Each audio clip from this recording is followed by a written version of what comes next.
네, 우리 보좌의 축복 누리는 393 기도, 우리 기도함으로 아침 예배 시작하도록 하겠습니다. 우리 함께 기도하겠습니다.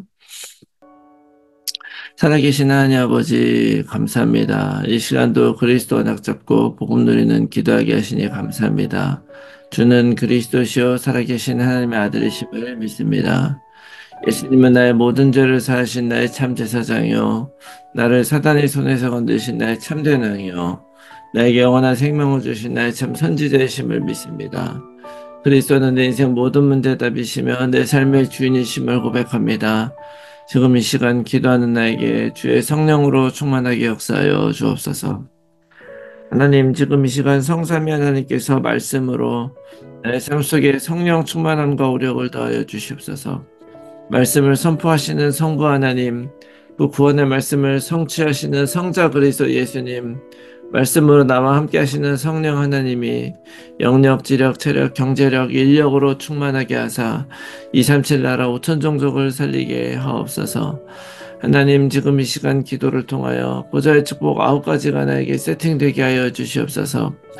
보좌의 축복, 시공간 초월, 237 살릴 위치 내게 충만히 임하여 하나님의 형상과 생기가 회복되어 원래 주셨던 에덴의 축복이 임하게 하옵소서. 그래야 나와 교회와 현장에 전무후무한 응답을 주옵소서. 하나님, 지금 이 시간 보좌의 축복이 실현되어 삼시세 살리는 축복의 증인이 되게 하옵소서. 늘 생명력이 넘치는 강단 말씀이 선포되게 하셔서 목회자와 함께 교회를 살리게 하옵소서. 그 선포된 말씀을 붙잡은 중직자를 통해 교회와 현장과 산업이 살아나게 하옵소서. 그리하여 렘넌트가 일어나 전 세계를 살리고 미래를 살리게 하옵소서. 오늘도 언약 잡고 기도하는 우리들에게 최고의 축복을 부어주시고 축복을 볼 수 있는 영안과 믿음을 허락하여 주시옵소서. 하나님, 자녀의 기도를 반드시 응답하시며 성령으로 역사하실 줄 믿습니다. 이 모든 말씀을 예수 그리스도 이름으로 기도합니다. 아멘. 찬송가 458장 우리 찬송하겠습니다.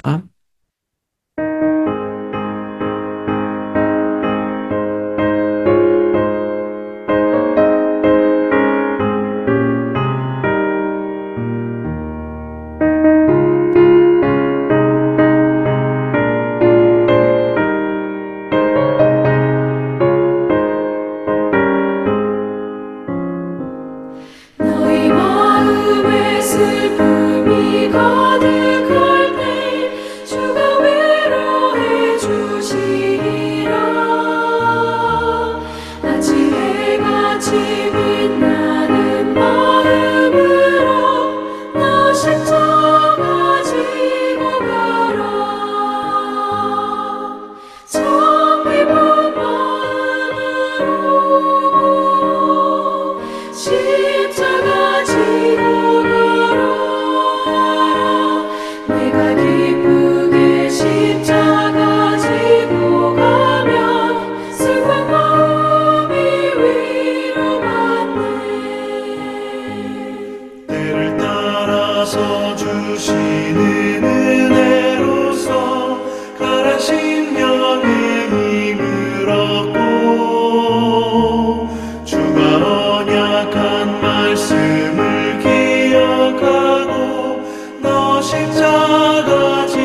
아멘.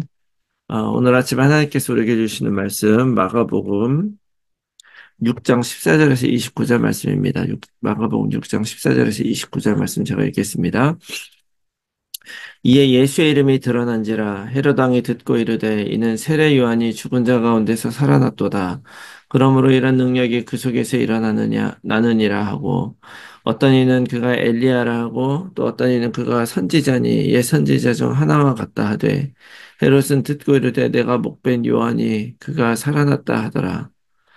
전에 헤롯이 자기가 동생 빌립의 아내 헤로디아에게 장가든 거로 이 여자를 위하여 사람을 보내어 요한을 잡아오게 가두었으니 이는 요한이 헤롯에게 말하되 동생의 아내를 취한 것이 옳지 않다 하였음이라. 헤로디아가 요한을 원수로 여겨 죽이고자 하였으되 하지 못한 것은 헤롯이 요한을 의롭고 거룩한 사람으로 알고 두려워하여 보호하며 또 그의 말을 들을 때에 크게 번민을 하면서도 달갑게 들음이로라. 마침 기회가 좋은 날이 왔으니 곧 헤롯이 자기 생일에 대신들과 천부장들과 갈릴리의 귀인들로 더불어 잔치할세. 헤로디아의 딸이 친히 들어와 춤을 추어 헤롯과 그와 함께 앉은 자들을 기쁘게 한지라. 왕이 그 소녀에게 이르되 무엇이든지 내가 원하는 것을 내가 구하라 내가 주리라 하고 또 맹세하기를 무엇이든지 내가 내게 구하면 내 나라의 절반까지라도 주리라 하거늘 그가 나가서 그 어머니에게 말하되 내가 무엇을 구하리이까 그 어머니가 이르되 세례 요한의 머리를 구하라 하니 그가 곧 왕에게 급히 들어가 구하여 이르되 세례 요한의 머리를 소반에 얹어 곧 내게 주기를 원하옵나이다 하니 왕이 심히 근심하나 자기가 맹세한 것과 그 앉은 자들로 인하여 그를 거절할 수 없는지라 왕이 곧 시위병 하나를 보내어 요한의 머리를 가져오라 명하니 그 사람이 나가 옥에서 요한을 목베어 그 머리를 수반에 얹어다가 소녀에게 주니 소녀가 이것을 그 어머니에게 주니라. 요한의 제자들이 듣고 와서 시체를 가져다가 장사하니라. 아멘. 할렐루야.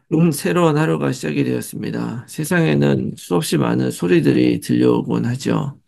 어, 많은 소리들 중에 그런 것들이 어떤 것이 진리인가를 분별해내는 것도 참 지혜라고 믿습니다. 그러기 위해서 진리가 무엇인지 아는 것이 중요하죠.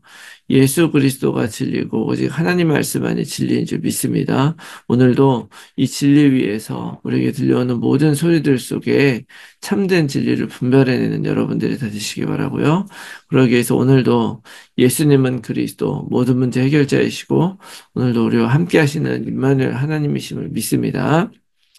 자, 오늘 말씀은 헤롯 왕이 이제 예수에 대한 소문을 듣고 그 안에 세례 요한이 들어갔다. 이렇게 오해하는 장면을 그리고 있죠.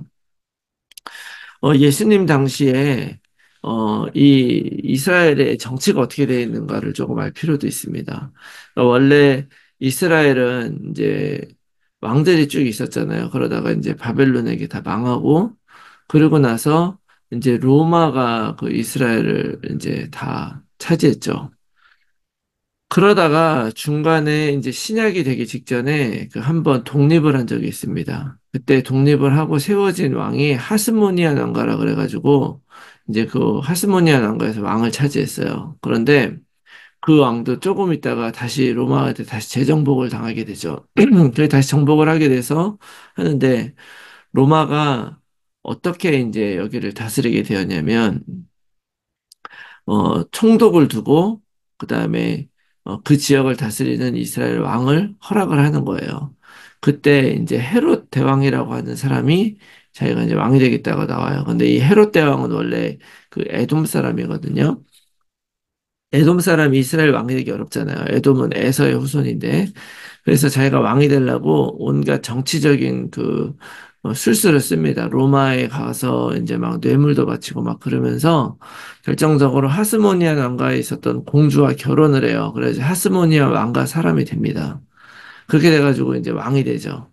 그래가지고 헤롯 대왕이 이제 그 이스라엘을 다 다스리게 됐어요. 그러다가 이 헤롯 대왕이 죽은 다음엔 어떻게 했느냐? 그 아들들에게 한 명에게 물려준 게 아니라 아들이 아들 세 명에게 여기를 나눠가지고 물려줬어요. 그래가지고 유대 지방, 사마리아 지방, 그다음에 갈릴리 지방 뭐 이렇게 나눠가지고 그 아들들에게 그 세 명에게 동시에 왕을 할 수 있도록 다스리게 나누어졌는데 그 아들들이 바로 뭐 헤롯 안티파스라는 사람도 있었고 뭐 빌립이라는 사람도 있었고 뭐 그래요. 성경에는 이 두 사람이 주로 나오죠. 그래서 이 두 사람을 분봉왕이라고 부릅니다. 분봉왕. 예수님 당시에 호적을 하러 예루살렘 갔을 때 헤롯 왕이 있었잖아요. 그때부터 등장하는 그 헤롯 왕은 그 아들 중에 헤롯 안티파스라고 하는 그 아들 왕이에요. 이제 지금 오늘 등장하는 왕도 그런 왕입니다. 그런데 이제 문제가 뭐냐면 이 헤롯 안티파스 이 왕은 그 빌립이라고 하는 또 다른 분봉왕이 있는데 그 빌립이라고 하는 그 왕의 부인이 헤로디아라고 있었어요. 그런데 그 왕이랑 불륜을 저질러요. 그래가지고 그 헤로디아가 필립 왕을 버리고 그 필립의 형인 헤롯 안티파스랑 결혼을 하게 됩니다. 이게 한마디로 말하면은 막장 드라마죠, 막장 드라마.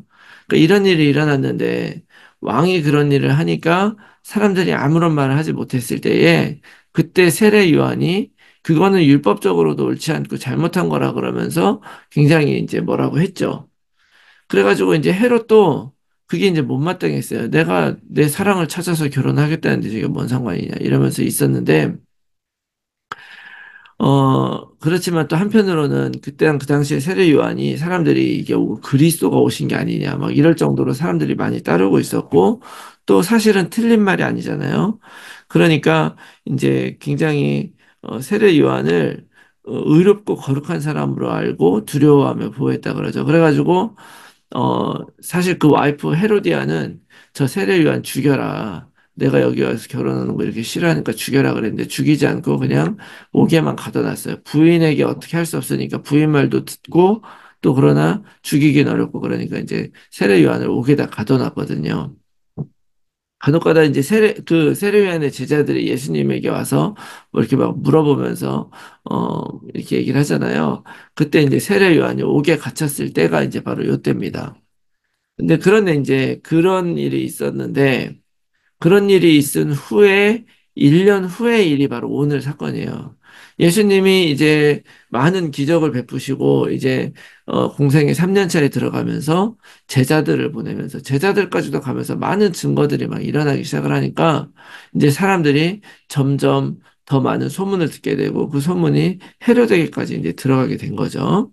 그러니까 헤롯 왕은 어떻게 생각을 하냐면 자기가 1년 전에 그러다가 그 옥에 가뒀는데 그 헤로디아는 이 세례 요한을 죽이고 싶은데 죽일 방법이 없었는데 어느 날 이제 헤로데 생일날 많은 손님들 초대한 가운데 헤롯이 원래 그 헤로디아 부인이 빌립 왕 사이에 낳은 딸이 있습니다. 살루메라고 하는 딸이 있는데 그 딸이 많은 사람 손님들 온 상태에서 그 아버지 앞에 나가지고 막 춤을 추고 막 이렇게 해가지고 굉장히 그 잔치 분위기를 바꿔놓고 기쁘게 해요. 그래가지고 헤롯이 너무 기분이 좋아가지고 너 내가 선물 뭐 줄까? 뭐든지 주겠다. 나라의 절반이라도 떼어주겠다. 막 그랬더니 엄마한테 가서 뭐 하냐. 그러니까 세례요 안에 목을 달라 그래라. 그래가지고 자기가 헤롯이 약속한 게 있어가지고 어쩔 수 없이 그 소원을 들어준다고 세례 요한을 그때 죽이게 됩니다. 그래서 세례 요한이 그때 죽게 돼요. 자, 그러다 보니까 이 헤롯 마음에 항상 그런 부담이 있었겠죠. 두려운 마음이 있었고 막 그랬을 거예요. 그랬는데 1년 후에 예수의 소문을 듣고 헤롯 왕은 그 예수의 소문을 들은 순간 그 예수 안에 세례 요한이 영이 귀신이 들어갔다 이렇게 생각을 한 거예요. 그리고 또 오늘 성경은 뭐라 그러냐면 어떤 사람은 그 소문을 듣고 엘리야라고도 하고 어떤 사람은 선지자라고도 하고 이렇게 한다는 거죠. 자, 오늘 말씀의 핵심은 그런 거예요. 무엇을 얘기를 해주냐면요. 예수님이 그리스도인 것을 정확하게 알아보는 게 진짜 큰 축복이다. 세례 요한이 왜 예수님 안에 세례 요한, 아니, 헤롯이 왜 예수님 안에 세례 요한 들어갔다고 생각했겠어요? 자기가 저지른 나쁜 짓 때문에 그런 거죠.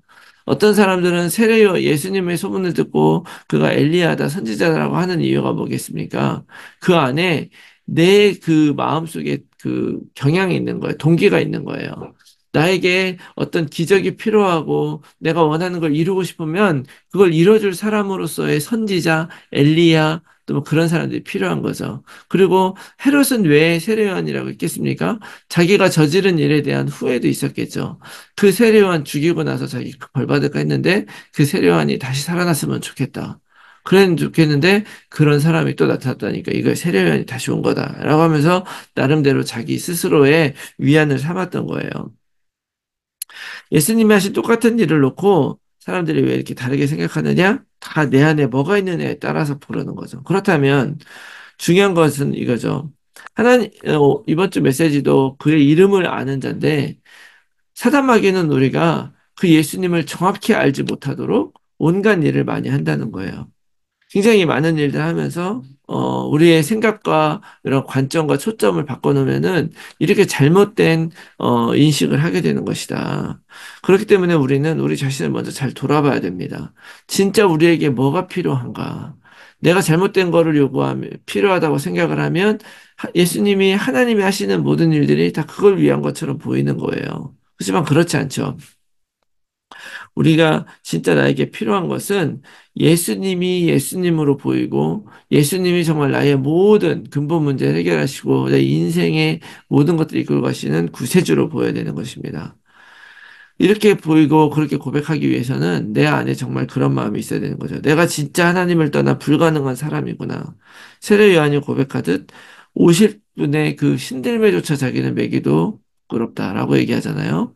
그렇게 우리는 힘이 없고 나약하고 난 할 수 없지만 나를 온전하게 세우시는 그 하나님, 그 그리스도로 오신 예수님, 내 스스로의 불가능을 생각할 때, 그리고 그것을 내가 진짜 자각을 할 때, 하나님을 떠난 나의 그런 문제를 자각을 할 때, 그 그리스도가 진짜 나에게 그리스도가 되고 구세주가 되고 하나님 만나는 길이 되는 것을 믿습니다. 그래서 우리에게 필요한 건 다른 게 아니죠. 오직 그리스도가 필요하고 그 그리스도를 우리가 제대로 누리기 위해서 오늘도 우리 안에 있는 바른 동기를 살펴보고 정말 하나님의 눈과 하나님의 소원을 따라서 모든 것을 바라보면서 우리 삶 속에 역사하시는 그리스도를 체험하며 승리하는 그런 하루가 되시기를 예수 그리스도의 이름으로 축원합니다. 아멘. 제 말씀 놓고 우리가 함께 나눌 기도의 제목은요. 날마다 예수님을 나의 그리스도로 고백하게 하시고 그 사실을 붙들고 날마다 승리하게 하옵소서. 수많은 소리들 중에 오직 하나님의 말씀과 복음을 붙잡게 하시고 하나님의 소원을 따라서 살아가게 하옵소서. 모든 성도들의 삶 현장에서 말씀 운동에 결실을 맺는 전도자로 살게 하옵소서. 우리의 자녀들을 오직 그리스도로 살게 하시고 237 서밋의 지도자로 살아가게 하여 주시옵소서. 불신자 자녀 또는 가족들이 복음 안에 들어올 수 있도록 성령께서 역사하시고 하나님의 시간표가 이를 때까지 오직 약속 붙들고 기도하게 하여 주시옵소서. 몸이 아픈 분들의 영육간에 치유되어 힐링의 증인이 되게 하여 주시옵소서. 제123 RUTC 운동 안에서 영원한 응답을 받고 영적 유산을 후대에 남기는 삶이 되게 하옵소서. 나의 현장과 상황 속에서 정확한 복음에 집중하면서 하나님이 주실 응답을 기다리며 날마다 언약 안에서 걸어가게 하옵소서. 지속된 삶의 캠프를 통해서 성경적 전도 운동에 응답을 받게 해주시옵소서. 위에서 기도해 주시고 오늘 하루도 승리한 하루 되시기 바랍니다. 함께 기도하겠습니다.